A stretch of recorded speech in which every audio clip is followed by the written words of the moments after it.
So I'm just going to get started. So my name's Rose White, and I'm the Student Success Coordinator in the Office of Graduate Studies, and I'm really happy to see so many of you here.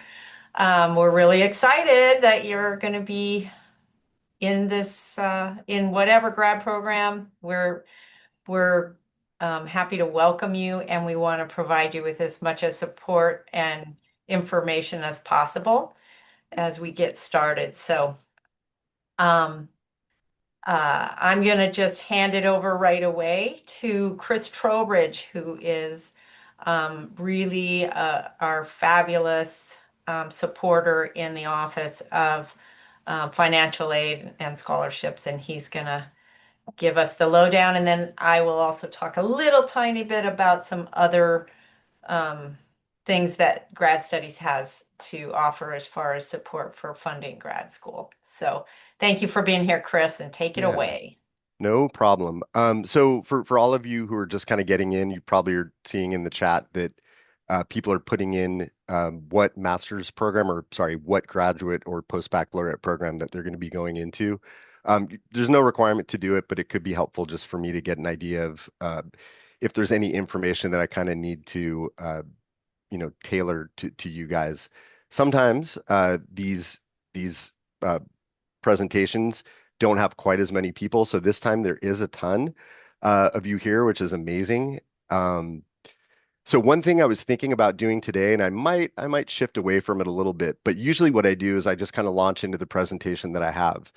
Um, I'm realizing a little bit that the information that I'm providing, while I think it's really helpful, I'm really kind of curious to see what it is that you guys are interested in hearing about. And so I kind of wanted to find a way to open it up a little bit. One way to do that is just to take questions at the end, which I think I'm happy to do. Another thing that is helpful, like I said, is knowing what programs you're in, because sometimes that does change the information that I'm going to give. I think what I might do is, if you guys want, you're more than welcome to put questions in the chat if they're not like absolutely specific to your individual situation, kind of if they're more general in nature. Unfortunately, trying to answer questions that are really specific to your situation probably lends itself better to making an appointment or calling our office so that you can talk to someone. But if you guys want to start putting those questions in there now, what I might do is just go ahead and get started in the presentation, but then at the end we can kind of revisit those and see if I can answer them there. So I think the first thing that I'm going to do, just for a little bit of housekeeping here, because I don't think that you all came to look at my beautiful face here. I'm going to go ahead and turn off my camera, and then I'm going to share my screen. And actually, maybe I'll share my screen first.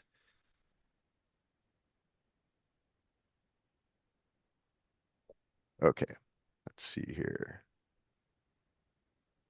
Okay, so um, just a quick introduction.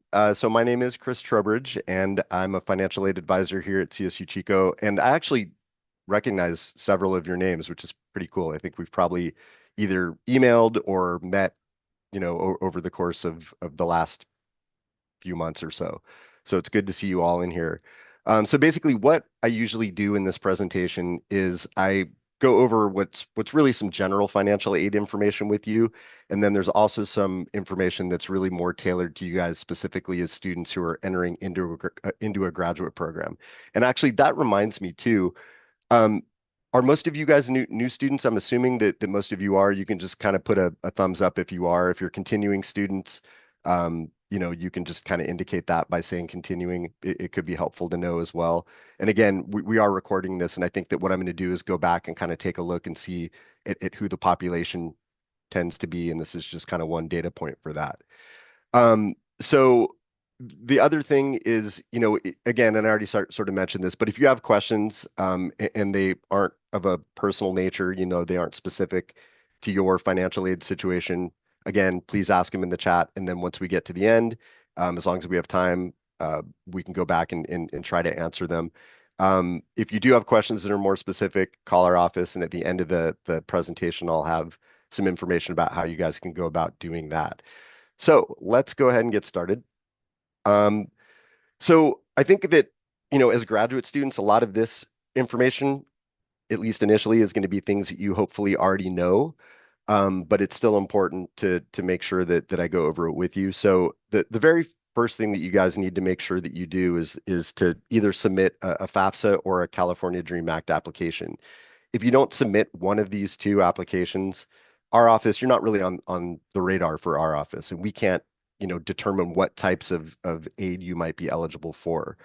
So you're only going to submit one of these. You're typically not going to submit both a FAFSA and a California Dream Act application, although things have changed somewhat and you can. It used to be problematic if you did, but really you're only going to want to submit one, and you only really need to submit one. Basically, for the most part, most students are going to be submitting a FAFSA, but if you aren't able to submit a FAFSA and you meet certain requirements under something called AB 540, you also might be able to eligible to file a California Dream Act application or CATA, and that might allow us to be able to see if you're eligible for some types of state aid. So basically, submitting one of these two applications is what allows our office to determine what types of aid you're going to be eligible for. And you're going to want to make sure that you submit the FAFSA or the California Dream Act application by March 2nd every year.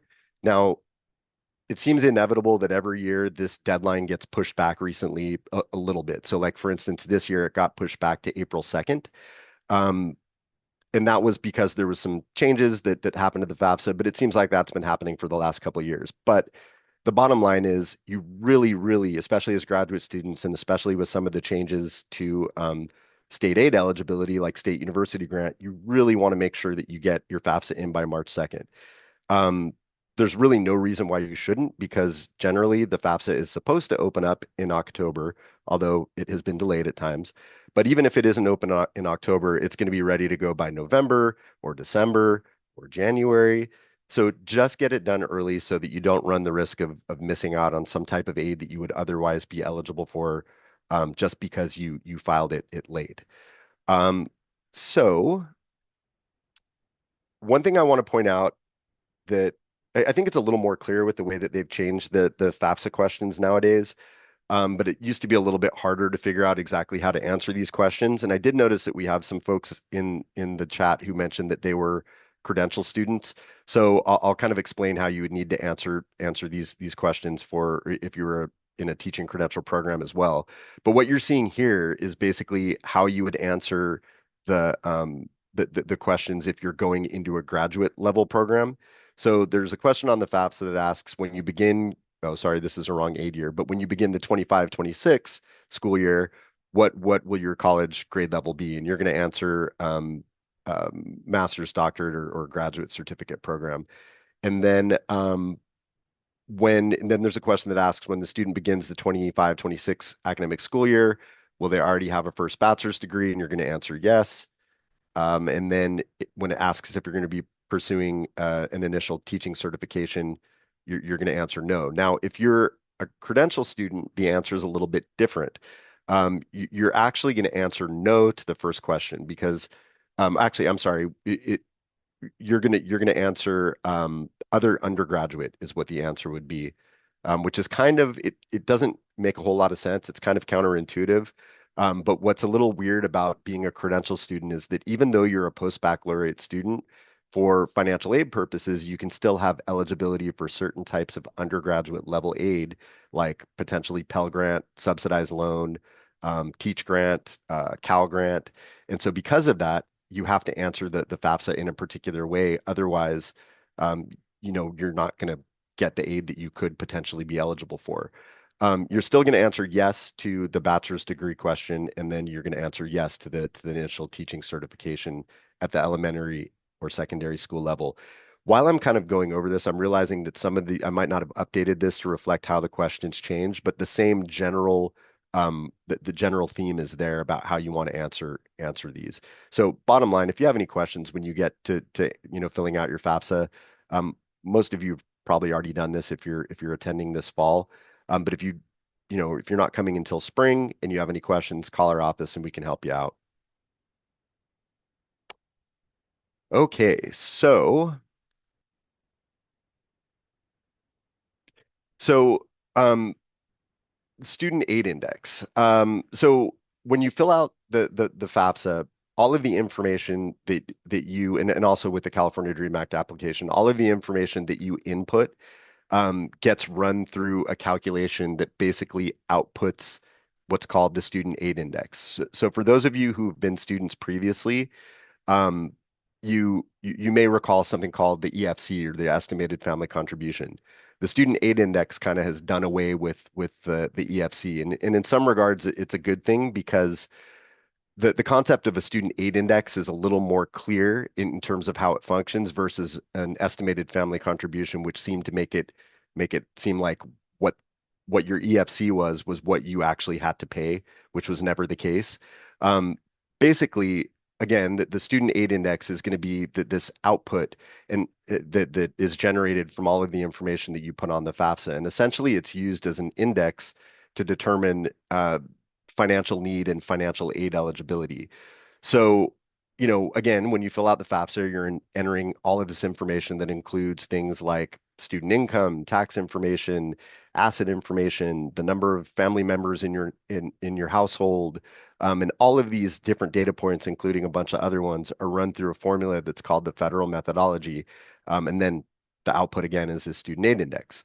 Um, so basically, as graduate students, um, meaning students who are in a master's program, uh, where SAI comes to be important is that in order to qualify for something like state university grant, you actually have to have an SAI of negative 1500. Negative 1500 is the lowest output that can be generated, so it means you have the highest need.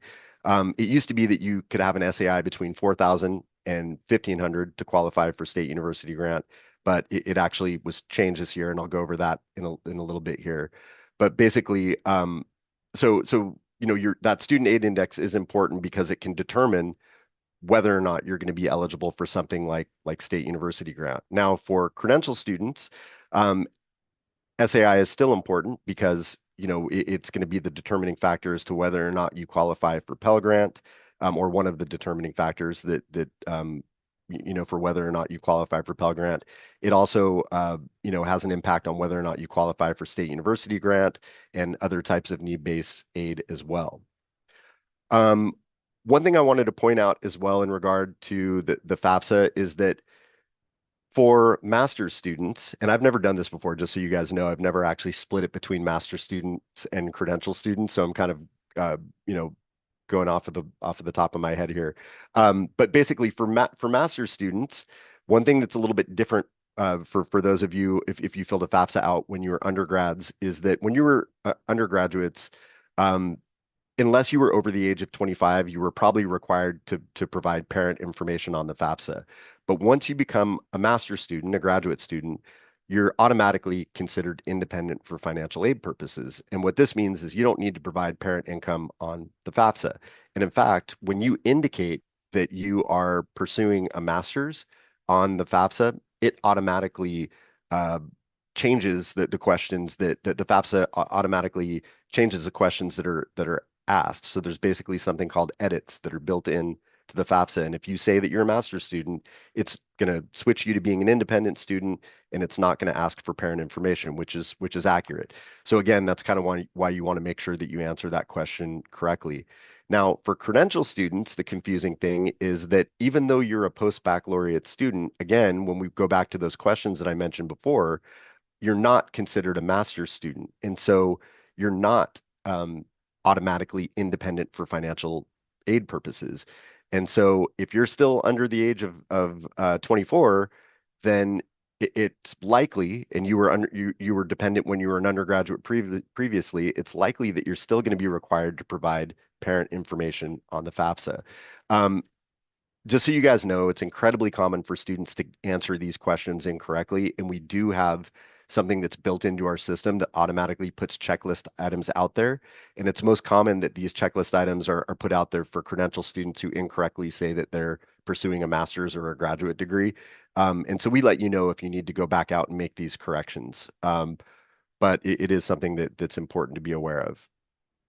Okay, so So, what types of aid can you qualify, or what types of aid are associated directly with the FAFSA? Now, realistically, or honestly, there's only a handful of aid types that are specifically a result of submitting the FAFSA, and there are types of federal aid and there's types of state aid, and I can go over those pretty quickly, and maybe I'll break it up into what I have here is the information that's specifically for master's students, but I'll talk about credential students as well. There are also other types of aid resources that aren't necessarily directly associated with filling out a FAFSA. And then in some cases, you can get without filling out a FAFSA. But generally speaking, in order for our office to be able to award or to be able to enter these types of resources in your financial aid award, it's usually important, and sometimes it's also required to have a FAFSA on file. So hopefully that wasn't too confusing, but the point I'm trying to get at is that even if it turns out that all you're eligible for is an unsubsidized loan, at least initially by filling out the FAFSA, and you don't want a loan, it's still important to fill out the FAFSA because other types of aid, like scholarships, like fellowships, stipends, sometimes they require that you have a FAFSA on file anyway. So, as far as the types of aid that students can potentially get, so for master's students, um, there's kind of a funnel that occurs with financial aid. As an undergraduate student, you have a much wider range of aid types that you can potentially be eligible for. When you become a graduate student, a master's student, the resources that you have eligibility for, they do narrow somewhat. And so, when you're a graduate student, a standard financial aid package after submitting a FAFSA generally looks something like you have a unsubsidized loan offer, and you can actually get up to 20,500 in unsubsidized Stafford loan during each academic school year. But usually, what we offer is less than that. And the reason for that is we're really trying to avoid students borrowing more than they need. And oftentimes, what we found happens is if we offer the full 20,500, sometimes students will just accept it without really thinking about whether or not they need it. And so we generally have an amount that's less. I think it's about 15,000 that we offer. And then the other type of aid that you would at least initially see in your financial aid award would typically be something called state university grant. Now, again, not everybody is going to qualify for state university grant. Um, and I guess this is a good time to sort of go into this a little bit. So with state university grant, it used to be the case that if you had a student aid index of between $4,000 and $1,500, that you would, and you were you met the other eligibility criteria, which there's a few, but you have to be a California resident. You have to be in a state support program, which I saw some of you are in what we call special session, online special session programs. And so for those of you who are in those programs, you wouldn't qualify for state university grant. But generally, if you had an EFC between 4,000 and negative 1,500, and you met the other eligibility requirements, you were going to qualify for state university grant. Um, the other thing is we used to get one large pot of state university grant from the chancellor's office, and that large pot of funding was, we could allocate it towards undergrads, we could give it to graduate students, we could give it to credential students. That actually changed this year, or two things changed. The first thing that changed is now we can only award state university grant to students who have a negative 1,500 SAI if they're postbacks. So that includes both credential students and graduate students. And the other thing that changed is that we now have two separate pots of state university grant that we get from the chancellor's office. And one is earmarked specifically for undergraduates, and the other one is for post-baccalaureate students. The pot of funding that we received for post-baccalaureate students is actually a lot less than what we used to receive. And that's actually kind of by design. I won't go into it in too much detail, but essentially, the chancellor's office determined that the amount of state university grant that post-baccalaureate students were receiving was greater than what they were paying into it, essentially. And so, what that has resulted in is it's resulted in a situation where we just, even though there's less people eligible because the negative 1,500 SAI requirement has kind of reduced the number of people that are eligible, um, it's still the case, at least right now, that we seem to not have enough to give to everyone who is actually eligible. And that's something that's not really ever happened before. And so right now there are situations where we have people who would in previous years be eligible for state university grant, or even this year should be, but we just don't have any. And so we're hoping that we're going to be gaining more through attrition, as the semester goes on. But at this point, unfortunately, we don't know exactly how things are going to work. So anyway, that's a huge aside that I don't know if it was that important to go into. But the other types of aid that graduate students have historically been able to get, there's something called Grad Plus loan, which I'll get into a little more here, and then also federal work study, which allows you to have a work study job on campus and some earnings there. Um, a couple things really quickly as well is there are some changes, and I don't want to go into this too much unless you guys want me to after, but you guys are probably all familiar with the new budget bill that was passed that uh, I don't the big beautiful bill. I don't really even want to call it that, but basically that's going to result in some changes to how we have to handle graduate level loans. So one thing that's easy to explain is for students who are going to be new after 2026, Grad Plus loans are going away. Those won't be available to new borrowers starting 2026. Now, if you're someone who's starting this year and you borrow a Grad Plus loan, there's going to be different rules that apply to you. You'll be kind of grandfathered in. Exactly how those are going to be applied, no one seems to know at this point.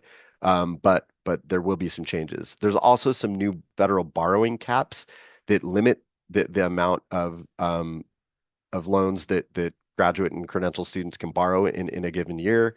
Um, and if you want me to, I can go into that a little bit later. Um, yeah, and then just really quickly with credential students, you guys actually again you have eligibility for a little bit wider range of financial aid that includes Pell Grant potentially, Cal Grant potentially. There's something called Golden State Teacher Grant that fortunately is back again this year. You can get subsidized loan, which graduate students can't get, unsubsidized loan, Teach Grant, which you know I wouldn't necessarily push on anyone, but you can get that as well. Um, there are other types of program-specific resources here as well. So, for example, there's something called an MBA business grant that students can receive, but you have to obviously be in the on-campus MBA program. And there's a whole bunch of different MSW stipends that are out there. There's fellowships that I think Rose is going to go into. So there's all sorts of different things there, as well as scholarships. And then there's alternative or private loans, which are kind of the aid resource of last resort if students need them. Um, okay, so moving on. So just really quickly, and this is a concept that's important, especially for those of you who are potentially receiving large stipends or are going to be receiving fellowships or happen to be receiving a large amount of financial aid for one reason or another, or if you happen to be wanting to accept your full loan and you have state university grant and you happen to have even a smaller stipend, understanding how cost of attendance works is kind of important. And there's really two ways well, there's probably more than two, but there's two ways that the cost of attendance works. So when you guys receive your financial aid award letter, you probably have noticed that there's information in there about the cost of attendance. And one thing that's important to know about it first is that it's really an estimate of the total cost of what it costs to attend Chico State. Um, if you take a look at the budget items that are listed here, so for example, I am looking at post-baccalaureate, uh, this information here. So this is for the academic year. It's actually not split between fall and spring, but basically there's a line item amount for tuition. There's one for books and supplies. There's one for food and housing, transportation, and personal expenses. Um, these there's really only two budget items that are listed on here that are things that you're going to pay directly to the university. And for graduate students, oftentimes it's only one. So for example, tuition, it's almost an actual cost. This is an average for postbacks between credential students and graduate students. So it's not 100% accurate, but it's pretty much what you're going to be paying for tuition. And then if you are if you're in on-campus housing, then you would be paying this amount to the university. And then the other thing I wanted to point out is that there's an amount for books and supplies. Now, with basically with anything other than tuition, all of these other cost of attendance amounts or line items for the cost of attendance, budget amounts, we call them, they're all estimates, and you may or may not, you may pay less than what we have listed here, or you may end up paying more. It kind of sort of depends on how you go about budgeting things. So, for example, if you find your book somewhere fairly cheap, or if you are in a program that doesn't require that you buy expensive books, it's very likely that your books and supplies could be substantially less than this. If you are living off campus, right? Oh, this is the on-campus amount. If you're living off campus, your food and housing could be significantly less than this. It could be more. Transportation and personal expenses are the same. The other thing I wanted to point out with this as well is that when you look down at this bottom amount, it tends to give a lot of people sticker shock. And the reality, at least the way, especially with graduate students, is the way that I look at this is that really the things that are new expenses that are specifically by virtue of you being a student are going to be tuition, books, and food. Or sorry, and actually, sorry, tuition and books are really the main two things.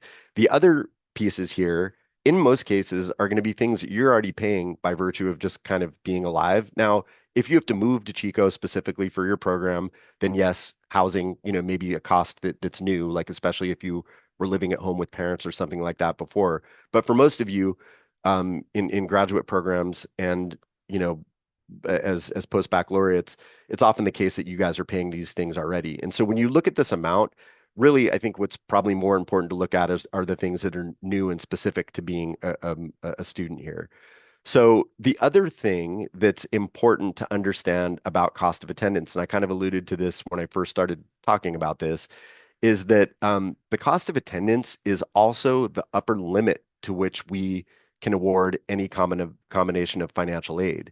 So the idea behind that, I guess, I don't ever pretend to try to understand exactly how the Department of Education works, but the idea behind it is that with this cost of attendance, they it's supposed to denote what the total cost associated with you going to school is. And so the idea is that if you're getting a loan, if you're getting financial aid, it shouldn't be exceeding what the total cost of you attending here is. And so, because of that, the Department of Education does not allow us to award any combination of financial aid or resources that are specific to you being a student that's above that cost of attendance. So again, what ends up happening is that 28,498, if that ends up being what your cost of attendance is, that's an upper limit to which we can award any combination of aid. So if you happen to be receiving a whole bunch of different types of aid and you have free money like stipends or fellowships or things like that that are going to exceed that cost of attendance, we can't do that. And so when there are situations like that, it becomes important that we meet with you and we talk to you about different ways that you might be able to increase your cost of attendance. And I'll go over that here in a little bit when I talk about special circumstances appeals and everything. And actually, I know that there's some students in here who are in programs that, um, where it's very likely that you're going to need to meet with us to talk about this type of thing. Oh, well, actually, what, I'll go over that here in a second. So,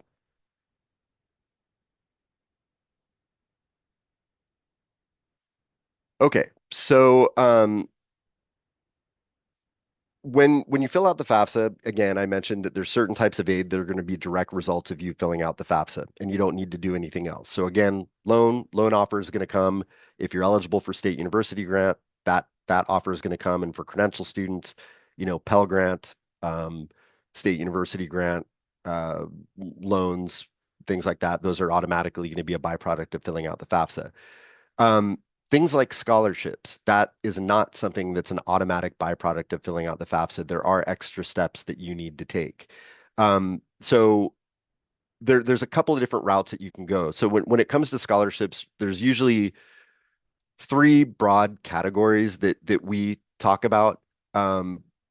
We basically have Wildcat scholarships, and these are scholarships that are filtered through CSU Chico and require that you submit a Wildcat scholarship application. And then we have departmental and program scholarships. And oftentimes these are kind of wrapped in to the whole Wildcat scholarship application process, but there can also be be separate applications that are needed. Like, so for example, if you were to go to the Office of Graduate Studies, there's some scholarship, fellowship programs that you would actually need to apply for separately there. And oftentimes, if you go to your department's webpage, there might also be some specific departmental scholarships that are outside of the Wildcat scholarship application process that you can apply for there, but they're still sort of Chico State scholarships. Um, the third category is what we call external scholarships. And external scholarships are any scholarships that aren't filtered through CSU Chico in some way, shape, or form. I'll go over all of these here in a second in a little more detail. But just to point out as well, if you guys see this link here, you guys can follow that link, and we have a bunch of information about scholarship opportunities there. And in fact, what I might do if it's something that you guys are interested in, once I'm done kind of speaking at you and we can kind of engage a little bit, maybe I can pull up the web page and show you guys some tips and tricks about where to look for things with scholarships on our web page. Um, so the Wildcat Scholarship application, well, first off, the benefit of the Wildcat Scholarship process is that there's one application that you submit, and that puts you into consideration for all of the different scholarships that get filtered through the university. Um, when you are applying for external scholarships or even for departmental scholarships, you typically have to submit individual scholarships for each one of those. And there's ways to make that less cumbersome, but it's still a chore, right? You still have to submit a whole bunch of new information each time, and you have to tailor your scholarship applications to each of these individual scholarships. So again, the benefit of the Wildcat Scholarship is that you don't have to do that. Or the Wildcat Scholarship application process is that you don't have to do that. Um, with the Wildcat Scholarship application, though, there are some things that are a little bit fidgety, I guess, about how it works. And we've tried to change things a little bit, but regardless of what we do, it seems to cause issues one way or another. And the main thing is that the Wildcat Scholarship application opens up January 2nd, and then it closes February 15th every year in advance of the upcoming academic year. So, as an example, for this current academic school year, meaning fall 25 and spring 26, the Wildcat Scholarship application opened up way back in January of 25 and closed of February 15th of 25. Now, for new graduate students who are starting or credential students who are starting in fall, it makes it really, really difficult. And even for ones who are starting in spring, it's even more impossible. But it makes it really difficult because a lot of you guys aren't admitted. A lot of you guys aren't sure that you're going to be attending here, and so you just aren't aware that you need to submit these things. But unfortunately, again, we don't. If we move it in a different direction farther out, it just causes other issues that make things complicated. So unfortunately, it is what it is. So my advice to you all would be if you didn't get an opportunity to submit the application this year, bookmark something, put something on your calendar so that you can remember to get the application in for next year. And then another thing I would say is that if any of you did apply and you didn't end up getting a scholarship this year, I would really recommend that you just, encourage you guys to continue to apply because quite literally, you could be a perfect candidate for a scholarship opportunity that's offered through the Wildcat Scholarship application process, but there just may be one slight thing that prevented you from getting it. So, for example, you may need to be a second year graduate student and you were a first year.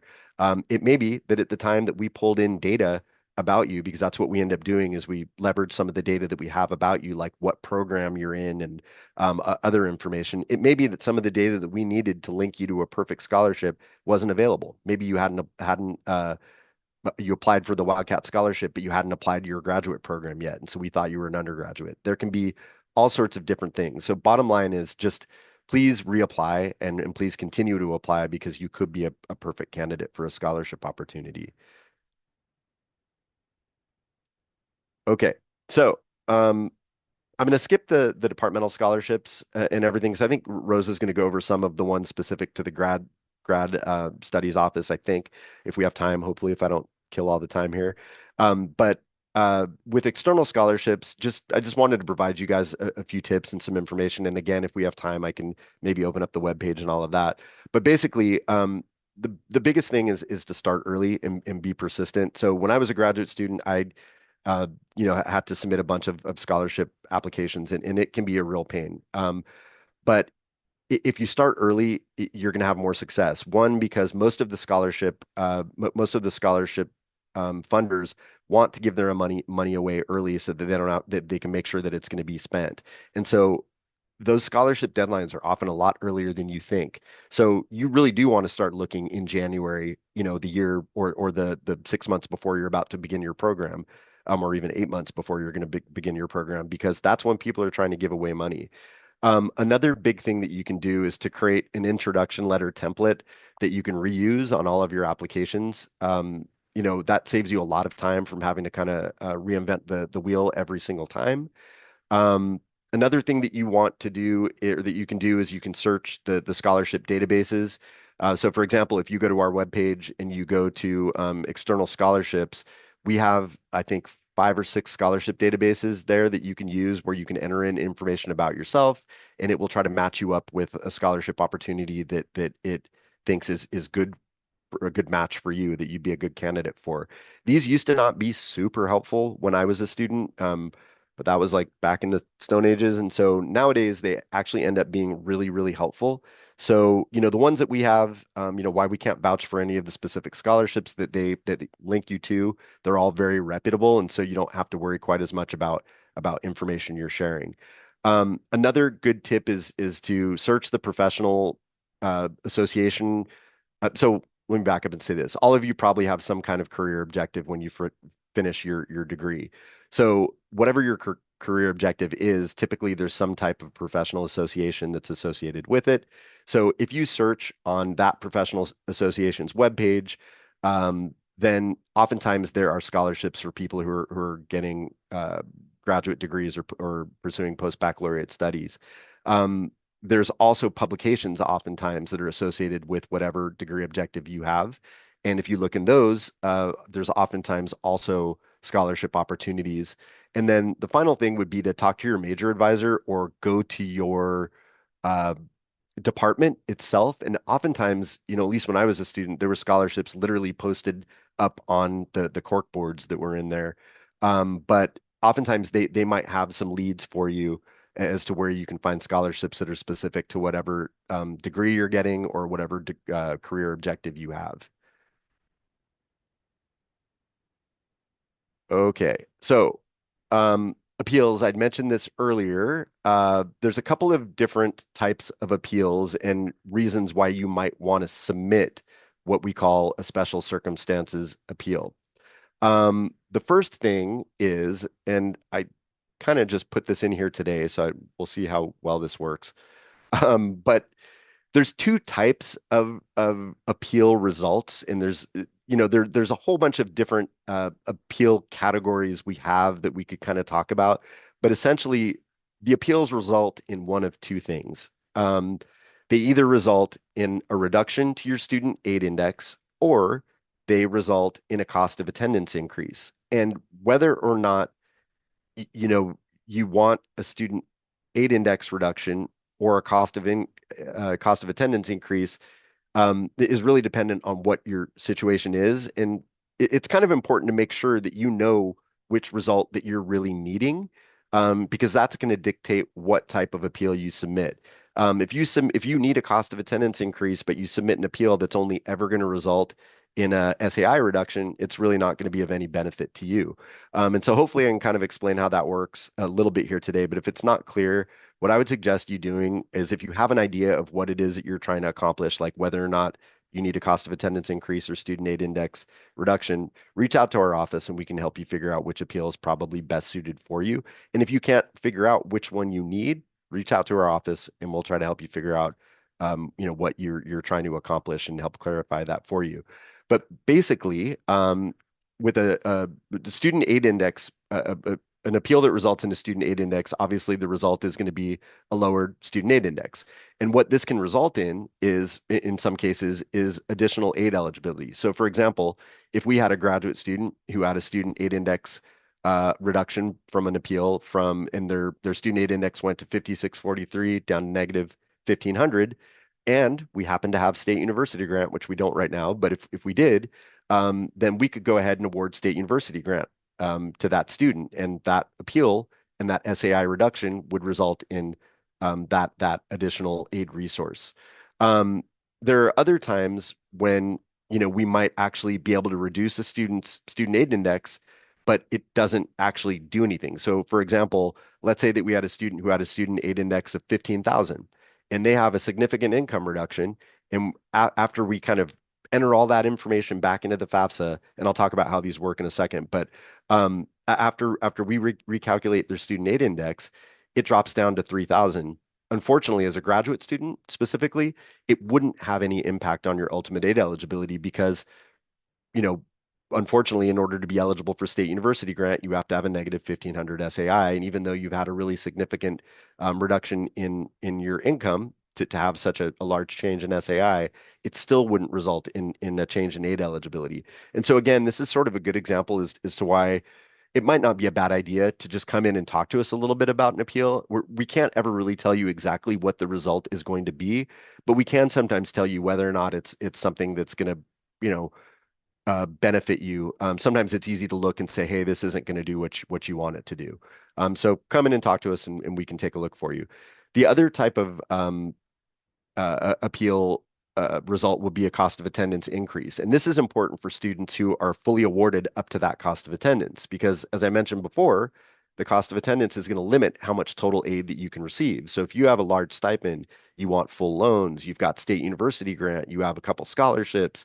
Um, if you want to be able to receive all of that money, it's going to be important that you submit a cost of attendance increase.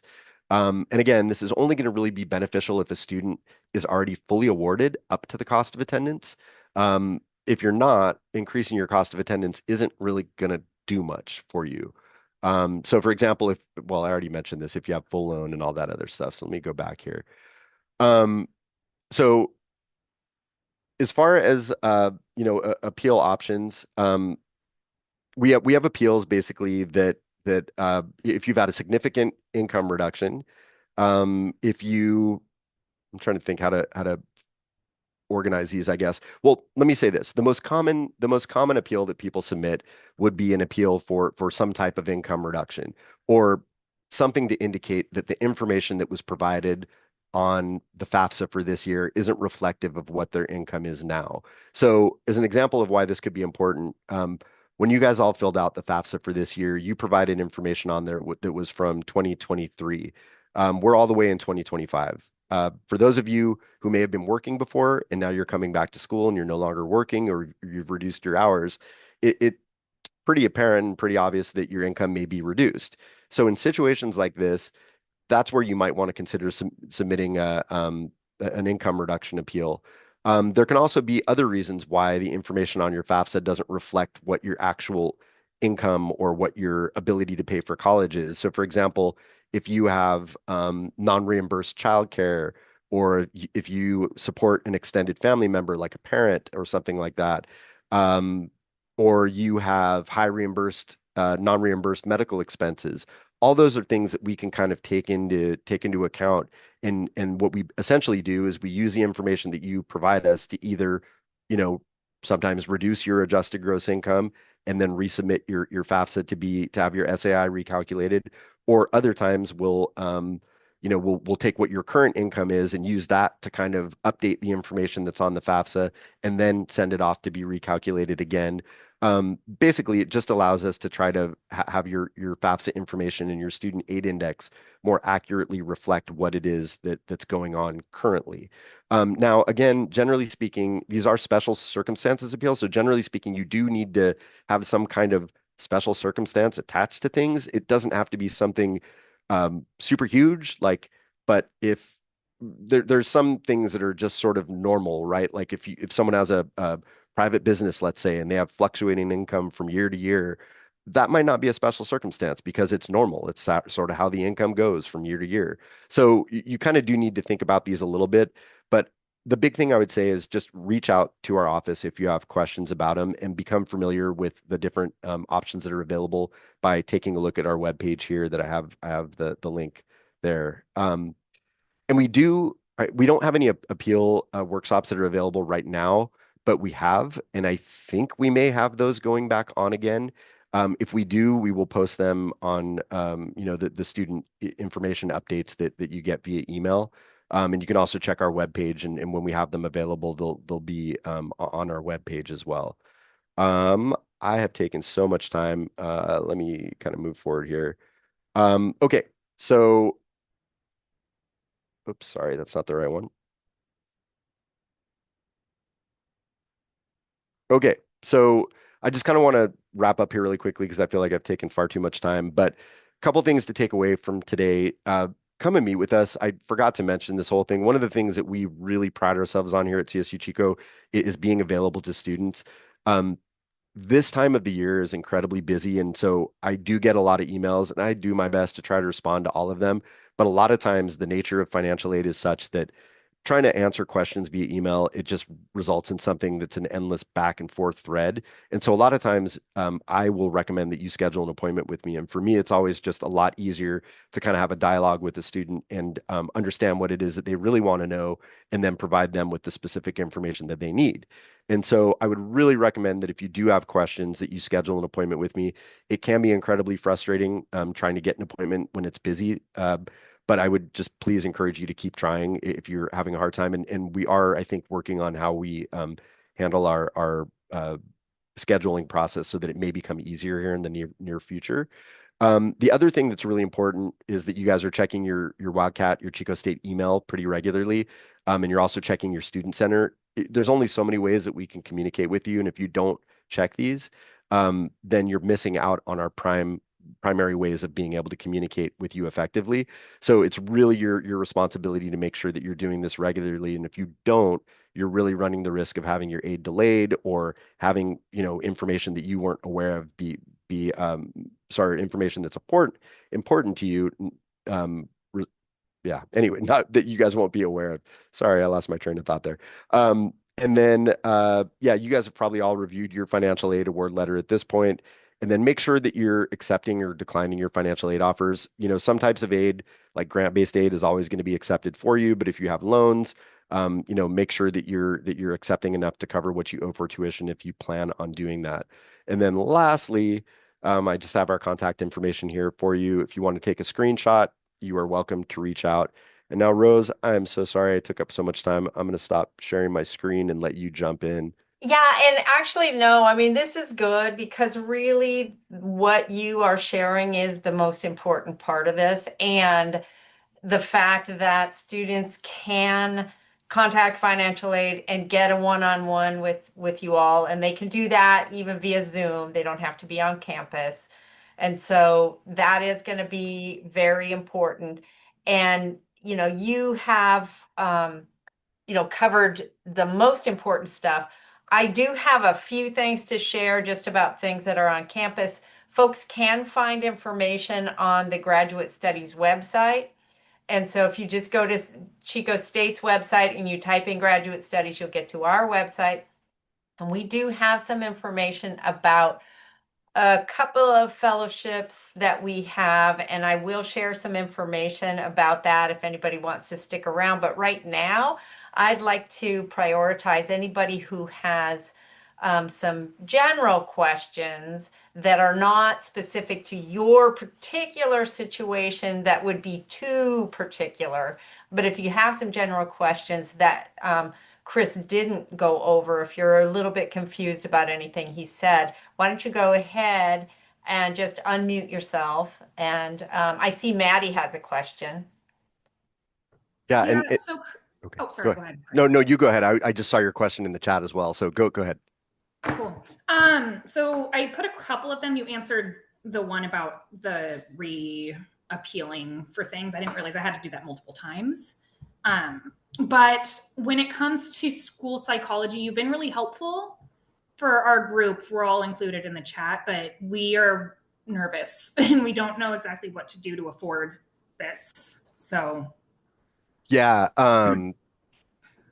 So are you in the uh oh gosh, the PPS yeah. program? Okay, okay, yeah.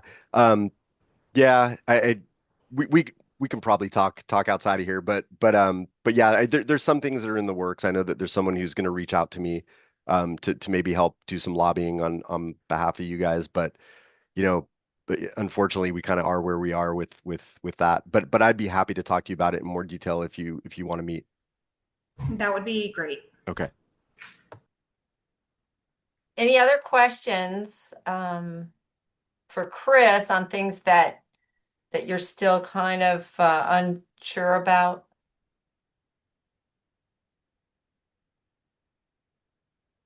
Bobby? There's one thing I'd like to just add real quick that I ran into and that might be helpful, is enrollment fees. I wasn't anticipating that when I was calculating everything, the cost of tuition and everything like that. So when you think you have everything covered, make sure that you're taking enough out to cover those fees because you're not hit with those fees until after you select your classes and all that. So that could hit you unawares. Yes. And yeah, and it can be, especially when you're starting when you're starting a program, it yeah, basically you're not going to be assessed fees until you're enrolled, and then there can be times that your fees or your tuition changes. Like for example, if you enroll in say 6 units first, and then later on you enroll in more than 6 units, your what you are charged for tuition if you're a state support student is going to change from half-time tuition to full-time. So there can be times when things do change. And so it does require that you're kind of keeping an eye on your student center, and that you're kind of making sure that you're aware of how the charges can change. The other thing is if you're a student who is in a special session self-support program like the online MBA program or the online computer science program, with those programs they tend to have per unit charges, right? And so with that, if you add or drop classes, what you're going to be charged is also going to change, and it's going to change probably a lot. Well, it can change more than once if you're adding and dropping classes, throughout the semester. So yeah, it is important to be aware of. Thanks, Bobby. And I see that Wendy was asking, if you completed an application and checked the wrong information on your FAFSA regarding the credential rather than the master's or vice versa, who do you contact? Do you just You'd get a want to hold? go, you'd want to go back out into your FAFSA and update the question correctly. Now, if you're currently, like if you're a student who's going to be attending this fall, there should be what we call it a checklist item, but I think for you it shows up as a to-do list item in your student center, and it should tell you that you answered the questions incorrectly, and it should give you the text to the exact verbatim text from the FAFSA, and how to answer it correctly for each of the questions. So that should be on there as a to-do list, but you'd want to go out to your FAFSA and update it and resubmit the FAFSA.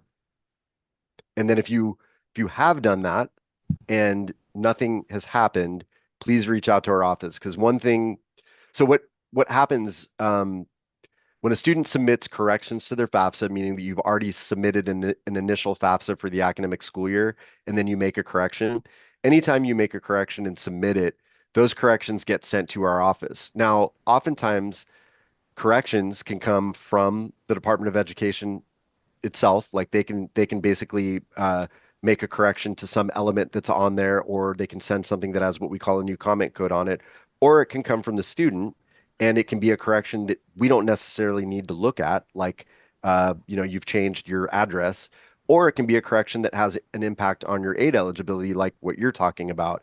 And we have a process to kind of try to filter those out, but it's not perfect. And so sometimes someone can submit a correction and it gets stuck in what we call our suspense folder. And it can be helpful for us if you contact our office and say, "Hey, I submitted these corrections and I haven't seen that this to-do list item is still on there." And if you let us know that, that can kind of trigger us to say, "Okay, let's make sure that something didn't go awry and it's not kind of stuck in our suspense folder." So if you have submitted the corrections already and you haven't seen any change, please reach out, and we can go out there and make sure that we're not missing anything. Thank you very much.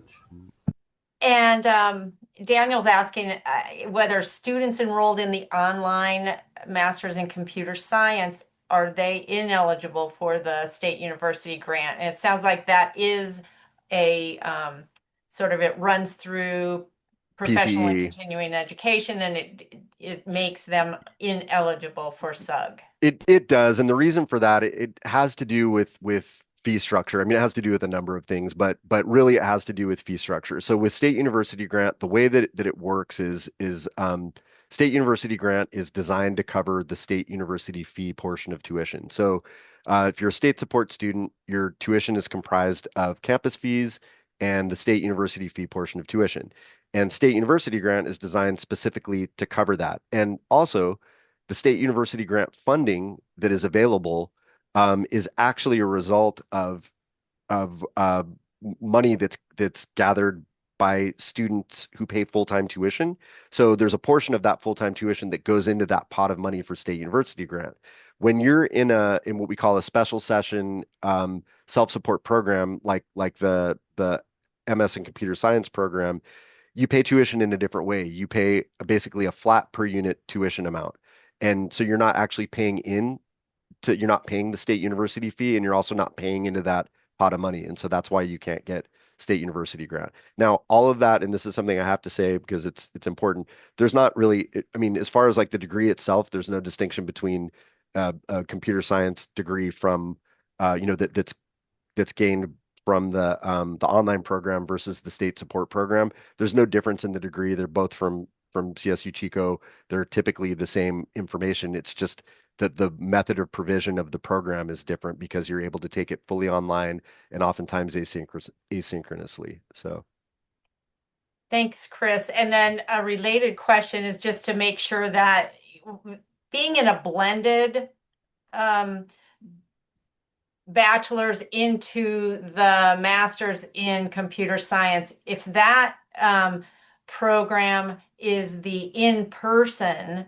program, then they still would be eligible for the state university grant. The blended would not make a difference there. yeah, and really the distinction is whether, and it's hard to, there's state support versus self-support, right? And state support programs are typically going to be the on-campus ones, but not all online programs are self-support either. So there's some online programs that are state support, but really what matters is how you pay your tuition. So if you're paying standard tuition, meaning you're paying state university fee and campus fees, then you're going to be eligible potentially for state university grant. And I think to answer your question, that the blended program is a state support program. So, but I'd have to verify, but I'm pretty sure that it is.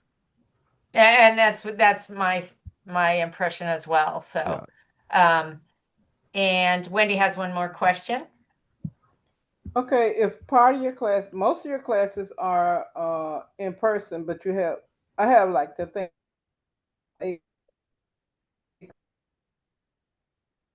You know what? You're cutting out a little bit, Wendy, but I will say that you can be in what Chris was talking about with a state support program. If you're paying your tuition and it's not paid through professional and continuing ed, if it's paid stateside, just regular CSU Chico tuition, then you are on a stateside program, and those are the ones that are typically eligible for the state university grant. Even if you can take some of your courses online, Yeah. yeah. Yeah, and that's totally true. And really, there's only a handful of self-support programs and I think I could probably list them. I think it's the OMBA program, and uh, well, let me back up and say there's I guess there's more than a few. There's a MS in Ag Ed. There's the online computer science program. There is the OMBA program, the online MBA, and I think that's it. I think that's it too. Yeah. So there's only three. Yeah. So, okay. Other questions, feel free to put them in the chat. I'm going to go ahead and share my screen just to share just a few more pieces of information that have to do with some other possibilities. Are you seeing this exploring possibilities in the Chico State And campus? And Rose, do you mind if I just throw one thing out there really Yeah, yeah, quickly please that'll be do. helpful just because we're recording this? If you guys have any additional information that you would like me to provide or go into in more detail than I did, if you guys want to put that in the chat, I'll go back and I'll take a look at this and I'll take it into consideration for when I'm kind of revamping this whole presentation. Because I really do kind of want to know what it is that you all are interested in hearing about. So, or what you want me to expand on. So. Yeah, thank you, Chris. And we will share the link to this recording, and then we will also get it posted on the Grad Studies YouTube channel and probably somewhere on our website. But I'll just do a really quick little run through of other options for you to help fund your program, and that is your department may have teaching and research assistantships, and so you should definitely check with your department, go into their office, email their general um, email or email your professors and ask them what they might have available. Sometimes those um, opportunities are listed in the campus employment, so you could check CSE or Chico State Enterprises website. If you just go to Chico State and you type in CSE, you can get there. They have job opportunities. Sometimes teaching and research assistantships are advertised there. Sometimes they are advertised on Handshake, which is the Career Center's job posting area. But they also have other opportunities there. So you should definitely check those and also check Associated Students. They may have some opportunities there. Um, Also, know that Grad Studies does have some grant funded programs. Right now, we do have a graduate equity fellowship program, and that can be helpful for getting a fellowship and maybe a paid research assistantship. And there's information about that on the Grad Studies webpage under fellowships and awards. Um, and that we have details there. Also, we do have a research and conference funding reimbursement opportunity. So you do have to pay up front, and we don't have a lot of money to reimburse, but we can assist with a couple $100 to reimburse if you are traveling for research or if you're presenting at a conference. So that's something that you can also find on the Grad Studies website. Um, Also, when you are traveling for conferences, et cetera, definitely ask your professors, check with your department. Sometimes they have funds that they can help you with for traveling to those things. And then we do have a graduate equity and access program, which is called Grade. That's a grant funded program, and we are still up in the air about whether this is going to be funded for the next fiscal year. And the federal fiscal year ends September 30th, and we have not heard whether, even though this grant was awarded for a multi-year um, payout, we don't know whether we're going to be able to continue this grant. But right now, we have not heard that we don't get it. And so I just want you to know it's out there. It is an opportunity to either get research mentorship where you're working with a faculty member on their research or possibly your research with their mentoring. So you might be able to be hired as a research assistant and get paid for that, and up to a total of 2,000 or 4,000. And then also there are some fellowships that are research fellowships, 2,000 to 4,000. Just know that we have to wait and see whether it's going to be funded beyond September 30th. But that information will be on our website and you can always contact us. Um, and then there is something out there called the Student Awards for Research and Creativity, and that's the SARC Award. And they have a website. If you just type in SARC, you can find information. And that's a summer program where once again you have an opportunity to maybe get to work with a faculty mentor and do some research. And they have funding that's up to $5,000. And it specifically covers materials and supplies for that research, or they can also hire you as a research assistant. So similar to the grade op, that is also available. That you would apply for in the spring semester. So check out their website to get more details about how to apply. And then we do have a couple of chancellors office programs that are designed to assist folks who are interested in going on to get a PhD. So you may be in your master's program, but know, or find out as you go that you do want to continue on for a PhD.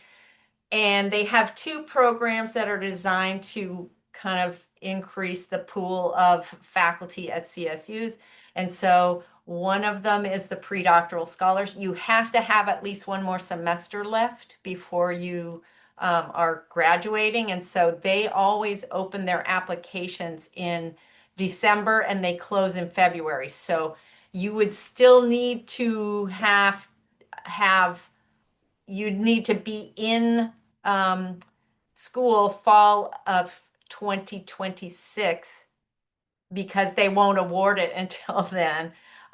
So just be aware that that is an option if you are just beginning your program because you're likely going to take a couple of years. And so if you do think you want to go on, that's a way to get some money to travel to PhD granting institutions and see which one you want to go to. But they also have some opportunities for some summer research that is funded. And there's more information on our website about that. And then another chancellor's program is the doctoral incentive program. And that is offering a forgivable loan. So you can get a loan up to $30,000 for being in your doctoral program. And if you come back and teach at a CSU, they can forgive that loan at 20% a year so that in 5 years it becomes a grant. If you work half time, it takes 10 years. But just know that that's another way to support. And if you receive that doctoral incentive program award, then you also are eligible to apply for some other aid while you're in your PhD that is only open to CDIP folks. And so there's many ways to get some support, but both the doctoral incentive program and the pre-doctoral scholars includes mentorship from a faculty member here, even while you're in your PhD. And so it's just a really great way of getting support to be successful and complete that PhD. Much more information is on our website and on the Chancellor's website, and we do plan to have some more workshops where we talk about this because our office will help you with those applications. Both applications for those open in December and they close in February. And so that is all I'm going to share. We will get this recording up and we'll send you all a link. And actually, you can just check our website, check our YouTube, Graduate Studies YouTube, or just email us at graduatestudies@csuchico.edu and we can send you out that link. Other questions before we close up here? Maddie? Sorry, thank you. So is it possible, because I got denied for the equity op position, fellowship and stuff, is there a reason why any of us would not get it if we had a staff member that agreed to work with us and take us on? Yeah, you know what? They have a certain amount of funding per year, and they also, as happens with a lot of these, we get many applications from really very well qualified people, and they tend to um, have to use things like what your maybe financial aid eligibility is and things like that, because they'll factor a lot of things in. So I would definitely recommend applying again. If if Grade Op is able to continue, please do apply again. And that is something that Chris mentioned, just apply, apply, apply. You might not get it one time, but you might get it the next. So yeah, definitely. We'd like to invite you to apply again. And even if the Great Op doesn't continue, consider applying for the Graduate Equity Fellowship. Once again, they're limited funds, but we do encourage you to apply. Okay. Well, thanks everyone for making time to be here. Feel free to email us if you have specific questions for grad studies. And then, as Chris mentioned, they are more than happy to meet with you at financial aid too. Yep. Please do reach out. Yeah. And again, just, the beginning of the year can be a little bit crazy. And so, um, I will respond to emails. I may ask you to schedule an appointment and it may take a bit to get one. But if any of you have anything that's absolutely pressing that you need help with immediately, then yes, like get in immediately. But I look forward to hopefully getting to meet all of you at some point. So Thanks, you all. Thank you. take Thank care. you Bye bye. both. Take care.